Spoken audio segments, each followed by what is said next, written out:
നിങ്ങളുടെ പോർട്ട്ഫോളിയോയിലെ അടുത്ത വലിയ മൾട്ടി ബാഗർ ഏതെങ്കിലും ഒരു പുതിയ ടെക് സ്റ്റോക്ക് അല്ല, മറിച്ച് നമ്മളൊക്കെ മറന്നു കളഞ്ഞ ഒരു പഴയ ഭീമൻ സ്റ്റോക്ക് ആണെങ്കിലോ? ഇപ്പോൾ ഇന്ത്യൻ മാർക്കറ്റിൽ പുറമേക്ക് കാണുന്നതിനേക്കാൾ വലിയൊരു മാറ്റം നടന്നുകൊണ്ടിരിക്കുകയാണ്. ആഗോള തലത്തിൽ പ്രശ്നങ്ങൾ പലതും ഒന്നിനു ശേഷം ഒന്നൊന്നായിട്ട് ഇങ്ങനെ പുകഞ്ഞുകൊണ്ടിരിക്കുകയാണ്. പലിശ നിരക്കുകൾ കുറയുന്നതിന്റെ സൂചനകൾ വരുന്നില്ല. ക്യാപിറ്റൽ പതിയെ ഒരു സെക്ടറിൽ നിന്ന് മറ്റൊരു സെക്ടറിലേക്ക് ഇങ്ങനെ ഒഴുകി മാറി മാറി നിൽക്കുകയാണ്. ഇതിനെയാണ് സെക്ടർ റൊട്ടേഷൻ എന്ന് പറയുന്നത്. നിങ്ങൾ ഈ ഒരു ഒഴുക്കിന്റെ ദിശ അറിയാതിരിക്കുകയോ അല്ലെങ്കിൽ തെറ്റായ ദിശയിൽ നീന്തുകയോ ചെയ്തിട്ടുണ്ടെങ്കിൽ നിങ്ങളുടെ പോർട്ട്ഫോളിയോ ഒരുപാട് പിന്നോട്ട് പോകാനുള്ള സാധ്യതകളുണ്ട്. അപ്പൊ നമ്മൾ 3 പ്രധാന സെക്ടറുകളെ താരതമ്യം ചെയ്യുന്നു. അതിലെ 3 അധികായന്മാരെയും മനസ്സിലാക്കാൻ ശ്രമിക്കുന്നു. പ്രധാനമായിട്ടും ബാങ്കിംഗ് സെക്ടറിലെ ഭീമനായിട്ടുള്ള ICICI ബാങ്ക്, ഊർജ്ജരംഗത്തെ അധികായനായിട്ടുള്ള NTPC, പിന്നെ ഇന്ത്യൻ IT-യുടെ രാജാവായിട്ടുള്ള TCS. ഈ 3 വമ്പൻ സ്റ്റോക്കുകളിൽ ആരാണ് വളർച്ചയുടെ അടുത്ത തരംഗം മുതലാക്കാൻ ഏറ്റവും മികച്ച സ്ഥാനത്തുള്ളത്? എങ്ങോട്ടാണ് യഥാർത്ഥത്തിൽ സ്മാർട്ട് മണി ഒഴുകുന്നത്? ഈ വീഡിയോയുടെ അവസാനത്തോടെ ഒരു തീരുമാനമെടുക്കാൻ നിങ്ങളെ സഹായിക്കുന്ന ഒരു വ്യക്തമായിട്ടുള്ള ഫ്രെയിംവർക്ക് നിങ്ങൾക്ക് ലഭിക്കും. ഡീറ്റെയിൽ ആയിട്ട് മനസ്സിലാക്കാം. Welcome to the eye opener video of Dhanam smart savings and investment solutions. ആദ്യം തന്നെ ഒരു ബിഗ് പിക്ചർ എന്താണ് എന്ന് നമുക്ക് മനസ്സിലാക്കാം. മാർക്കറ്റിനെ ഇപ്പോൾ പ്രധാനമായിട്ടും 2 ശക്തികളാണ് നിയന്ത്രിക്കുന്നത്. ഒന്നാമത്തേത് മാറിക്കൊണ്ടിരിക്കുന്ന ജിയോ പൊളിറ്റിക്കൽ ടെൻഷൻസ്, പ്രത്യേകിച്ച് മിഡിൽ ഈസ്റ്റിലെ സംഭവ വികാസങ്ങൾ പലതും സെറ്റിൽമെന്റ് ആയിട്ടുണ്ട് എന്ന് നമ്മൾ കരുതുമ്പോഴും അടിക്കടി ഉണ്ടാവുന്ന ആ ഒരു സീസ് ഫയർ വയലേഷൻസ് തീർച്ചയായിട്ടും ഇത് എനർജി മാർക്കറ്റിനെ വളരെ കാര്യമായിട്ട് സ്വാധീനിച്ചിട്ടുണ്ട്. ഇതിലെ ഹോർമൂസ് കടലിടുക്കിലെ പ്രശ്നങ്ങൾ കാരണം വളരെ ഉയർന്ന ക്രൂഡ് ഓയിൽ വില വെടിനിർത്തൽ ചട്ടക്കൂട് വന്നതോടെ $70 താഴ്ന്നിരിക്കുന്നു. എങ്കിലും ഈ സാഹചര്യം ഇന്ത്യയെ പോലെ ഊർജ്ജം ഇറക്കുമതി ചെയ്യുന്ന സമ്പദ് വ്യവസ്ഥയ്ക്ക് വളരെ അസ്ഥിരമായിട്ടുള്ള ഒരു സാഹചര്യം സൃഷ്ടിക്കുന്നു. ഒപ്പം പണപ്പെരുപ്പത്തെക്കുറിച്ചുള്ള ആശങ്കകളും നിലനിർത്തുന്നു. അതുകൊണ്ട് തന്നെ RBI പലതവണ പോളിസി മീറ്റിംഗുകൾക്ക് ശേഷവും പ്രധാനപ്പെട്ട റിപ്പോ നിരക്ക് 5.25% തന്നെ നിലനിർത്താൻ നിർബന്ധിതരായിരിക്കുകയാണ്. രണ്ടാമതായിട്ട് ഈ ഒരു ഹയർ ഫോർ ലോങ്ങർ പലിശ നിരക്ക് സാഹചര്യം കളിയെ മൊത്തത്തിൽ മാറ്റുകയാണ്. കമ്പനികൾ എങ്ങനെ കടമെടുക്കുന്നു, ഉപഭോക്താക്കൾ എങ്ങനെ പണം ചെലവാക്കുന്നു, ഏറ്റവും പ്രധാനമായിട്ട് ഏതൊക്കെ സെക്ടറുകൾക്കാണ് നേട്ടമുണ്ടാകുന്നത് എന്നതിനെയെല്ലാം ഇത് കൃത്യമായിട്ട് ബാധിക്കുന്നു. 2026 ആദ്യ പകുതിയിൽ IT പോലെയുള്ള കയറ്റുമതികളെ ആശ്രയിക്കുന്ന സെക്ടറുകൾ കനത്ത സമ്മർദ്ദം നേരിട്ടപ്പോൾ ബാങ്കിംഗ്, റിയാലിറ്റി, ഡിഫൻസ് തുടങ്ങിയ ആഭ്യന്തര വിഷയങ്ങളിൽ ശ്രദ്ധ കേന്ദ്രീകരിക്കുന്ന മേഖലകളിലേക്ക് പണം മാറുന്നത് നമ്മൾ കണ്ടതാണ്. ഈ ഒരു റൊട്ടേഷൻ വെറും ഒരു പേരല്ല, മാർക്കറ്റിലെ നേതൃത്വം മാറ്റി എഴുതുന്ന ഒരു ശക്തമായിട്ടുള്ള പ്രവാഹമാണ്. അപ്പോൾ ഇവിടെയാണ് നമ്മളുടെ ഈ 3 മത്സരാർത്ഥികൾ വരുന്നത്. അവർ വെറും കമ്പനികളല്ല, ഇന്ത്യൻ സമ്പദ് വ്യവസ്ഥയിൽ നടക്കുന്ന ഏറ്റവും വലിയ മാറ്റങ്ങളുടെ പ്രതീകങ്ങളാണ്. ബ്ലൂ കോർണറിൽ ഇന്ത്യൻ സമ്പദ് വ്യവസ്ഥയുടെ എഞ്ചിനെ പ്രതിനിധീകരിച്ച് നമ്മുടെ മുന്നിലുള്ളത് ICICI ബാങ്ക് ആണ്. സ്വകാര്യ ബാങ്കിംഗ് രംഗത്തെ ലീഡർ എന്ന നിലയിൽ അതിന്റെ ഭാവി ഇന്ത്യയുടെ ക്രെഡിറ്റ് ഗ്രോത്ത്, കൺസംപ്ഷൻ എന്നിവയായിട്ട് നേരിട്ട് ബന്ധപ്പെട്ടിരിക്കുന്നു. ഗ്രീൻ കോർണറിൽ ഊർജ്ജ രംഗത്തെ ചോദ്യം ചെയ്യാനില്ലാത്ത ചാമ്പ്യന്മാരായിട്ട് NTPC ഉണ്ട്. ഇന്ത്യയിലെ ഏറ്റവും പ്രധാനപ്പെട്ട പവർ പ്രൊഡ്യൂസർ എന്ന നിലയിൽ രാജ്യത്തിന്റെ വ്യാവസായിക വളർച്ചയുടെയും ഗ്രീൻ എനർജിയിലേക്കുള്ള മാറ്റത്തിന്റെയും ഹൃദയഭാഗത്താണ് കമ്പനിയുള്ളത്. അതുപോലെ തന്നെ ഗ്ലോബൽ കോർണർ ടെക്നോളജിയിലെ അധികായനായിട്ടുള്ള Tata consultancy services Indian IT സെക്ടറിന്റെ ഒരു ബാരോമീറ്റർ എന്ന നിലയിൽ അതിന്റെ പ്രകടനം ഗ്ലോബൽ ടെക് സ്പെൻഡിങ്ങിനെ കുറിച്ചും ഡിജിറ്റൽ ട്രാൻസ്ഫോർമേഷന്റെ ഭാവിയെ കുറിച്ചും നമ്മളോട് പറയുന്നു. അപ്പൊ നമുക്ക് ഈ 3 പേരെയും കൃത്യമായിട്ട് മനസ്സിലാക്കാം. ആദ്യം തന്നെ ഫണ്ടമെന്റലി ഉള്ള അവരുടെ ഒരു അവസ്ഥ നമുക്കൊന്ന് കമ്പയർ ചെയ്ത് പോകാം. മികച്ച കമ്പനിക്ക് ശക്തമായിട്ടുള്ള ഫണ്ടമെന്റൽ ചിന്താവിരുദ്ധമാണ്. നമ്മളുടെ പ്ലേയേഴ്സ് അവരുടെ ഏറ്റവും പുതിയ പ്രകടനത്തിന്റെ അടിസ്ഥാനത്തിൽ എവിടെ നിൽക്കുന്നു എന്നുള്ളത് നമുക്ക് മനസ്സിലാക്കാം. ICICI ബാങ്കിൽ നിന്ന് തുടങ്ങാം. ബാങ്ക് വളരെ മികച്ച പ്രകടനമാണ് കാഴ്ചവെച്ചത്. 26 സാമ്പത്തിക വർഷത്തിന്റെ 4ാം പാദത്തിൽ സ്റ്റാൻഡ് ലോൺ അറ്റാദായത്തിൽ 8.5% വർധനവ് രേഖപ്പെടുത്തിയിട്ടുണ്ട്. അതായത് സ്റ്റാൻഡ് ലോൺ അറ്റാദായം 13,701 കോടിയിലെത്തി. ഏറ്റവും പ്രധാനമായിട്ട് അതിന്റെ ആസ്തി ഗുണമേന്മ മെച്ചപ്പെട്ടുകൊണ്ടിരിക്കുന്നു. 2026 മാർച്ചിലെ കണക്കനുസരിച്ച് ഗ്രോസ് NPA റേഷ്യോ 1.4% എന്ന ആരോഗ്യകരമായിട്ടുള്ള നിലയിലേക്ക് കുറഞ്ഞു. ഇതിലെ ശക്തമായിട്ടുള്ള ക്രെഡിറ്റ് ഡിമാൻഡ് മുതലെടുക്കാൻ ബാങ്കിന് കഴിയുന്നുണ്ട് എന്നുള്ളത് വ്യക്തമാണ്. അടുത്തത് NTPC ആണ്. സ്ഥിരതയ്ക്കും വരുമാനത്തിനും മുൻഗണന നൽകുന്ന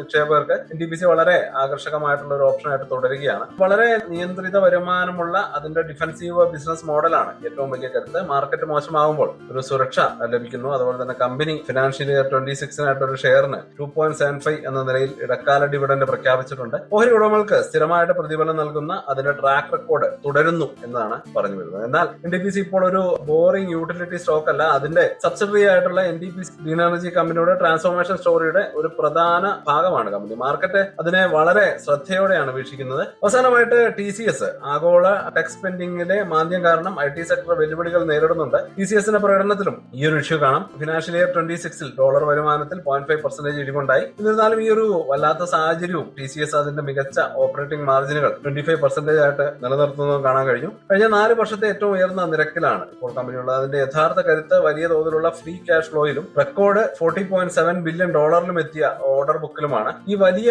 മൾട്ടി ഇയർ ഡീലുകൾ ദീർഘകാലത്തേക്ക് വരുമാനം ഉറപ്പാക്കുന്നു. അതുപോലെ തന്നെ സ്റ്റോക്ക് സമ്മർദ്ദത്തിലാണെങ്കിലും ഗ്ലോബൽ സൈക്കിൾ തിരിയുവാൻ വേണ്ടി കാത്തിരിക്കുന്ന ഒരു വലിയ ഭീമനാണ് എന്ന് നമുക്ക് മനസ്സിലാക്കാം. അപ്പോൾ നമുക്ക് വ്യക്തമായിട്ടുള്ള ചിത്രം ഈ ഒരു മേഖലയിൽ നിന്ന് കിട്ടി. ICICI bank domestic growth champion ആണ്. NTPC ഗ്രീൻ എനർജി സാധ്യതകളുള്ള സ്റ്റേബിൾ ഡിഫൻഡർ ആണ്. TCS ആകട്ടെ ഒരു സൈക്ലിക്കൽ പ്രതിസന്ധിയിൽ നിന്നും കരകയറാൻ ശ്രമിക്കുന്ന ഗ്ലോബൽ ലീഡറാണ്. അപ്പൊ ഇനി നമുക്ക് അടുത്ത സെക്ഷനിലേക്ക് പോവാം. The growth story. എവിടെയാണ് നമ്മുടെ ഭാവി ഒളിഞ്ഞിരിക്കുന്നത്? അടുത്ത 3 മുതൽ 5 വർഷത്തിനുള്ളിൽ ഈ കമ്പനികൾക്ക് എവിടെ നിന്നാണ് ഗ്രോത്ത് വരാൻ പോകുന്നത്?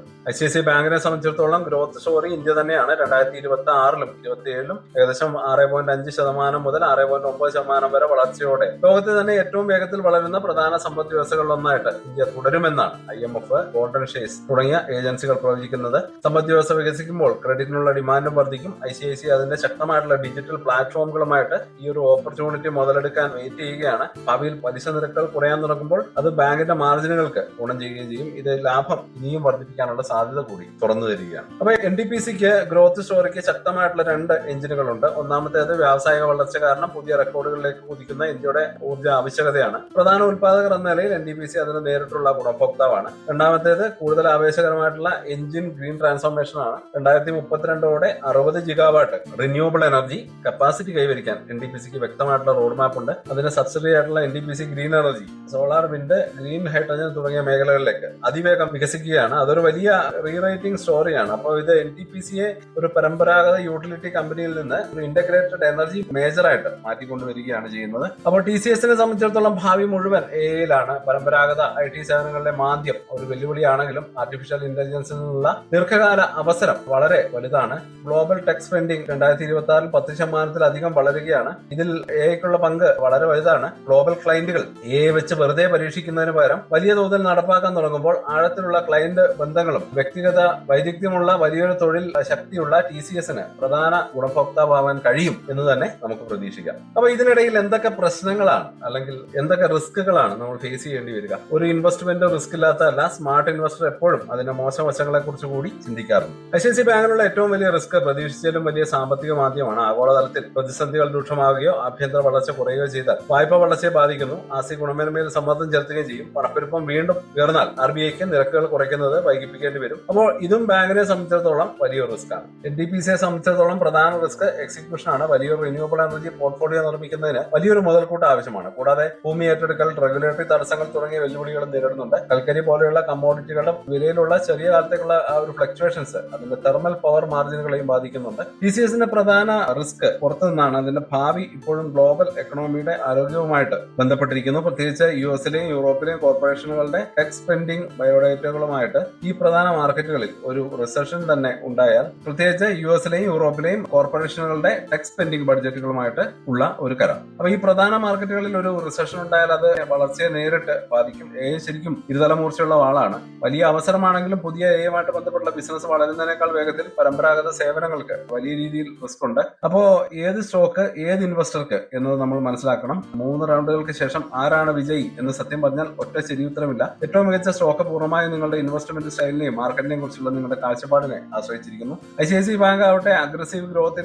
ഇൻവെസ്റ്റർക്കുള്ള ചോയ്സ് ആണ്. നിങ്ങൾ ഇന്ത്യയിലെ ഡൊമസ്റ്റിക് ഗ്രോത്ത് സ്റ്റോറിയിൽ ഉറച്ചു വിശ്വസിക്കുകയും സമ്പദ് വ്യവസ്ഥ അതിന്റെ ശക്തമായിട്ടുള്ള ഓട്ടം തുടരുമെന്ന് പ്രതീക്ഷിക്കുകയും ചെയ്യുന്നുണ്ടെങ്കിൽ ICICI ബാങ്ക് ആ വളർച്ചയിൽ നേരിട്ട് പങ്കാളിയാവാൻ ഒരു അവസരം നൽകുന്നു. വർദ്ധിച്ചു വരുന്ന ക്രെഡിറ്റ് ഡിമാൻഡിലും ശക്തമായിട്ടുള്ള ഫിനാൻഷ്യൽ സെക്ടറിലുമുള്ള ഒരു ബെറ്റായിട്ടാണ് ICICI ബാങ്കിനെ കണക്കാക്കാവുന്നത്. അടുത്തായിട്ട് NTPC ഡിഫൻസീവ് വാല്യൂ കോൺഷ്യസ് ഇൻവെസ്റ്റർക്കുള്ള പിക്കാണ്. അതിന്റെ റെഗുലേറ്റഡ് ബിസിനസ് ഒരു സുരക്ഷാ വലയം നൽകുന്നു. അതേസമയം ഡിവിഡന്റ് നല്ലൊരു റിട്ടേൺ വാഗ്ദാനം ചെയ്യുന്നു. ഗ്രീൻ എനർജി പ്ലാൻ ഒരു ദീർഘകാല ഗ്രോത്ത് കാറ്റലിസ്റ്റ് നൽകുന്നു. ഈ value with a kicker play ആക്കി മാറ്റുന്നു. TCS ക്ഷമയുള്ള കോൺട്രാറിയൻ ഇൻവെസ്റ്റർക്കുള്ള അവസരമാണ്. ഗ്ലോബൽ ITയെ കുറിച്ചുള്ള ഇപ്പോഴത്തെ നെഗറ്റീവ് ചിന്തകൾ അമിതമാണെന്നും AI വിപ്ലവം ടെക് സ്പെൻഡിംഗിന്റെ ഒരു പുതിയ സൂപ്പർ സൈക്കിൾ സൃഷ്ടിക്കുമെന്നും നിങ്ങൾ വിശ്വസിക്കുന്നെങ്കിൽ TCS ഒരു വേൾഡ് ക്ലാസ് ലീഡറെ അതിന്റെ കൺസോൾട്ടേഷൻ സമയത്ത് വാങ്ങാനുള്ള അവസരം നൽകുന്നു. ഇതൊരു ഗ്ലോബൽ റീബൗണ്ടിങ്ങിലും ഡിജിറ്റൽ ട്രാൻസ്ഫോർമേഷൻ ആയിട്ടുള്ള ദീർഘകാല ഡിമാൻഡിലുമുള്ള ഒരു പെറ്റായിട്ടാണ് കണക്കാക്കേണ്ടത്. അപ്പൊ ഇനി അവസാനമായിട്ട് നമുക്കൊരു കൺക്ലൂഷനിലേക്ക് കടക്കാം. ഇൻ സെക്ടർ റൊട്ടേഷൻ എന്നത് ഒരു മാന്ത്രിക സ്റ്റോക്ക് കണ്ടെത്തുന്നതിനെ കുറിച്ചല്ല, മറിച്ച് അടുത്തതായിട്ട് എങ്ങോട്ട് ക്യാപിറ്റൽ ഒഴുകാൻ സാധ്യതയുണ്ട് എന്ന് മനസ്സിലാക്കുന്നതിനെ കുറിച്ചാണ്. ഓരോ വലിയ സ്റ്റോക്കുകളും ഭാവിയെക്കുറിച്ചുള്ള ശക്തവും എന്നാൽ വളരെ വ്യത്യസ്തവുമായിട്ടുള്ള ഓരോ ബെറ്റുകളെ കുറിച്ചുമാണ് നമ്മൾ ഡിസ്കസ് ചെയ്തത്. അപ്പോൾ ഈ മാർക്കറ്റിന്റെ അടുത്ത ഘട്ടത്തിൽ ഏത് സെക്ടർ ആയിരിക്കും മുന്നിൽ നിൽക്കുക? എന്താണ് നിങ്ങളുടെ അഭിപ്രായം? ബാങ്കിന്റെ ആഭ്യന്തര ശക്തിയാണോ, എനർജിയുടെ ഡിഫൻസീവ് സ്റ്റെബിലിറ്റി ആണോ, അതോ IT-യുടെ ഗ്ലോബൽ തിരിച്ചുവരവോ? നിങ്ങളുടെ പിക്ക് ഏതാണെന്ന് താഴെ കമന്റ്സ് ആയിട്ട് അറിയിക്കുക. ICICI, NDPC, TCS. അപ്പൊ ഈ അനാലിസിസ് നിങ്ങൾക്ക് സഹായകരമായി എന്ന് തോന്നിയാൽ ദയവായിട്ട് ലൈക്ക് ബട്ടൺ അമർത്തുക. അതുപോലെ തന്നെ ഇന്ത്യൻ സ്റ്റോക്ക് മാർക്കറ്റിനെ കുറിച്ചുള്ള കൂടുതൽ ആഴത്തിലുള്ള വിശകലനങ്ങൾക്കായിട്ട് സബ്സ്ക്രൈബ് ചെയ്യാൻ മറക്കരുത്. അപ്പോൾ വീഡിയോ കണ്ടതിന് നന്ദി. കൂടുതൽ അനാലിസിസുകളുമായിട്ട് വീണ്ടും കാണാം. അതുവരേക്കും ഹാപ്പി ഇൻവെസ്റ്റ്. സ്റ്റോക്ക് മാർക്കറ്റിലെ ന്യൂസുകളെയും അതുപോലെ തന്നെ അപ്ഡേറ്റുകളെയും ഉൾക്കൊള്ളിച്ചുകൊണ്ടുള്ള ഒരു ഫേസ്ബുക്ക് ഗ്രൂപ്പ് നമുക്കുണ്ട്. ആ ഒരു ഗ്രൂപ്പിന്റെ ലിങ്ക് ഈ വീഡിയോയുടെ ഡിസ്ക്രിപ്ഷനിൽ കൊടുക്കുന്നുണ്ട്. താല്പര്യമുള്ളവർക്ക് ആ ലിങ്കിൽ ക്ലിക്ക് ചെയ്തുകൊണ്ട് ഗ്രൂപ്പിൽ ജോയിൻ ചെയ്യാം. ഏറ്റവും ലേറ്റസ്റ്റ് ആയിട്ടുള്ള ന്യൂസുകൾ നമ്മൾ അതിൽ അപ്ഡേറ്റ് ചെയ്യുന്നുണ്ട്. വളരെ ഇൻഫോർമേറ്റീവ് ആയിരിക്കും.